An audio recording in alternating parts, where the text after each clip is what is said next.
விட்டுருங்க. வாங்க இன்றைய இலவச வரன்களை பார்க்கலாம். பெயர் கீர்த்திகா, வயது 35, ஜாதி இந்துல, கௌரவ நாயுடு வகுப்பை சேர்ந்தவங்க, ராசி மிதுனம், நட்சத்திரம் திருவாதிரை நட்சத்திரம். கல்வி தகுதின்னு பார்த்தோம்னா பிஎஸ்சி பிஎட் முடிச்சிருக்காங்க. வேலை நிலையம் ஆர்டிஓ ஆஃபீஸில் ஒர்க் பண்ணிட்டு வரதாகவும் மாதம் 45,000 சம்பாதிக்கிறதா சொல்லியிருக்காங்க. இவங்களோட திருமண நிலைன்னு பார்த்தோம்னா முதல் மனம் அல்லது மறுமணம் எதுவாக இருந்தாலும் எனக்கு சம்மதம் சொல்லியிருக்காங்க.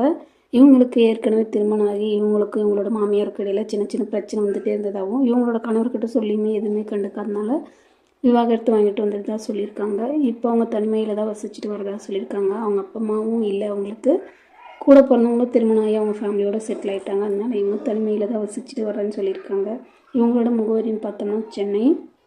இவங்களோட எதிர்பார்ப்பு என்னென்னா வரக்கூடிய மணமகன் ஓரளவுக்கு படிச்சிருக்கணும், ஒரு நல்ல வேலையில் இருக்கணும்னு சொல்லியிருக்காங்க. நல்ல குடும்பத்தை சார்ந்த மணமகனாக இருக்கணும்னு சொல்லியிருக்காங்க. தன்னை கடைசி வரைக்கும் அன்பாகவும் பாதுகாப்பாகவும் பார்த்துக்கக்கூடியவராக இருக்கணும்னு கேட்டிருக்காங்க. அப்படியே சொந்தமாக ஒரு வீடு இருக்குதுன்னு சொல்லியிருக்காங்க. அப்படியே 20 சவர நகையும் ஒரு 10 லட்ச ரூபா பணமும் வச்சுருக்குன்னு சொல்லியிருக்காங்க. வரக்கூடிய மணமகன் எந்த ஒரு கெட்ட பழக்கம் இல்லாதவராக இருக்கணும் அப்படின்னு கேட்டிருக்காங்க. குறிப்பாக குடிப்பழக்கம் இருக்கக்கூடாதுன்னு சொல்லியிருக்காங்க. இப்போதைக்கு ஃபோட்டோ மறைச்சி போடுங்க, நேரில் வந்து கேட்டால் ஃபோட்டோ கொடுங்கன்னு சொல்லியிருக்காங்க. இந்த மணமகளை உங்களுக்கு பிடிச்சிருந்துச்சுன்னா கீழே உள்ள வாட்ஸ்அப் நம்பரை தொடர்பு கொள்ளுங்க. நன்றி. பெயர் ஆனந்தி, வயது 31, ஜாதி சோழி வெள்ளாளர் வகுப்பை சார்ந்தவங்க, ராசி மகரம். கல்வி தகுதின்னு பார்த்தோம்னா பிடெக் வரையும் படிச்சிருக்காங்க.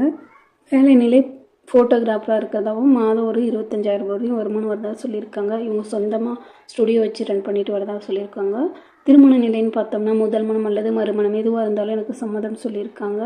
இவங்களுக்கு ஏற்கனவே திருமணம் ஆகி இவங்களோட கணவர் ஒரு விபத்தில் தவறிட்டதாகவும் இப்போ தனிமையில் தான் வசிச்சுட்டு வரேன்னு சொல்லியிருக்காங்க. குழந்தை எதுவும் இல்லைன்னு சொல்லியிருக்காங்க. இவங்களோட முகவரின்னு பார்த்தோம்னா ஈரோட்டில் வசிச்சுட்டு வரதா சொல்லியிருக்காங்க.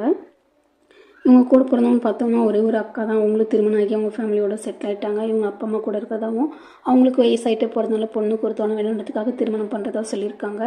வசதின்னு பார்த்தோம்னா சொந்தமாக ஒரு வீடு இருக்கிறதாவும் 4 ஏக்கர் நிலம் இருக்கிறதா சொல்லியிருக்காங்க. இவங்களோட அப்பா அம்மா பொண்ணுக்கு 20 சவர நகையும் மாப்பிள்ளைக்கு 2 சவர நகையும் வண்டியும் வாங்கி கொடுக்கறதா சொல்லியிருக்காங்க. இவங்களோட எதிர்பார்ப்பு என்னென்னா வரக்கூடிய மணமகன் ஒரு நல்ல குடும்பத்தை சார்ந்தவராக இருக்கணும், நல்லா படித்து ஒரு கை நிறைய சம்பாதிக்கிறவராக இருக்கணும்னு சொல்லி கேட்டிருக்காங்க. தன்னோட பொண்ணை கடைசி வரைக்கும் அனுபவம் பாதுகாப்பாகவும் பார்த்துக்கூடிய மணமகனாக இருக்கணும், எந்த ஒரு கெட்ட பழக்கமும் இருக்கக்கூடாதுன்னு சொல்லியிருக்காங்க. இந்த மணமகளை உங்களுக்கு பிடிச்சிருந்துச்சுன்னா கீழே உள்ள வாட்ஸ்அப் நம்பரை தொடர்பு கொள்ளுங்கள். நன்றி.